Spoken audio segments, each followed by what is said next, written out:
الحمد لله رب العالمين والصلاة والسلام على رسول الله وعلى آله وصحبه أجمعين وبعد. ولا لها Soomaalida بارك الله فيكم. هذا jeer waxaa dhaca arrimahan cusub oo yimid oo ku saabsan in Kenya laga arkay iyo bishii waxay abuureen dadka su'aalo fara badan iyo qalqal fara badan bay abuureen.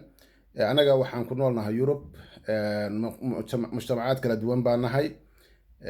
waxay ahayd qaacidada sharciga ah oo aanu qaadanay inay tahay maadaama aysan hawada Yurub bisha laga arki karaynin inaan la soono qura, inaan maka marsadkeeda ku soono sidaan ciid oo kale maaragtay ula ciidno ciidaha kale, sidaan ciidul fitriga iyo ciidul adxada inta baan ula ciidno, sidaan maaragtay ula xajino, sidaan maaragtay salaadahana xaggeeda ula jeesano.